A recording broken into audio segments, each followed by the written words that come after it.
এয়াই হৈছে প্ৰকৃত প্ৰেম, এয়াই হৈছে সঁচা প্ৰেমিক।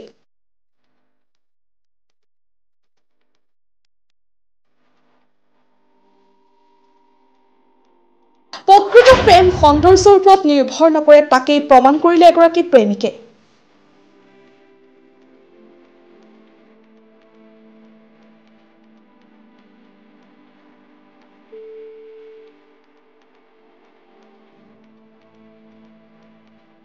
প্ৰেমিকে বুজিব পাৰিছে যে বাহ্যিক সৌন্দৰ্যই সকলো নহয়, সৌন্দৰ্য খন্তেকীয়া।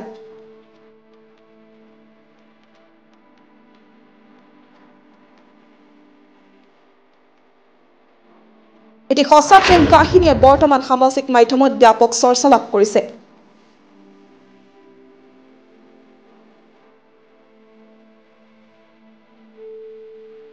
প্ৰেম যে এক স্বৰ্গীয় অনুভূতি, তাকে প্ৰমাণ কৰিলে এগৰাকী প্ৰেমিকে। যোৱা সপ্তাহত তেওঁলোকৰ ভিডিঅ'টো সামাজিক মাধ্যমত ভাইৰেল হৈ পৰিছিল। তাত দেখা গৈছে যে ল'ৰাটোৱে ছোৱালীজনীক আচৰিত কৰিবলৈ আহিছিল।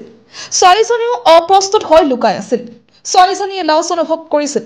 ভিডিঅ'টো বৰ ধুনীয়া আছিল যদিও কিছুমানে মন্তব্য কৰি আছিল, ছোৱালীজনী আচলতে এই মেকআপটো নোহোৱাকৈ মুখখন দেখুৱাব নিবিচাৰে কাৰণ তাই লুকাই ৰাখিছে।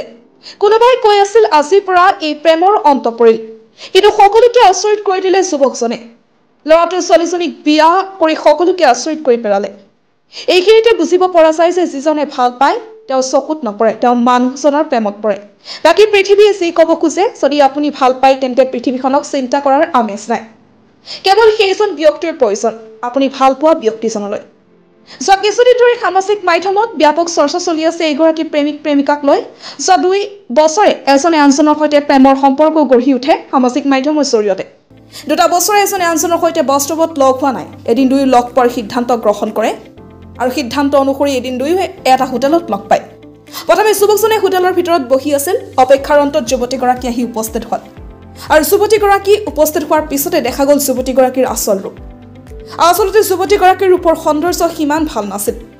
যুৱকজনক দেখা পাই লাজ অনুভৱ কৰিছিল যুৱতীগৰাকীয়ে, কিন্তু যুৱকজনৰ সৌন্দৰ্যৰ তুলনাত যুৱতীগৰাকী একেবাৰে বেয়া দেখা যায়। কিন্তু যুৱকজনৰ প্ৰেম আছিল প্ৰকৃত প্ৰেম।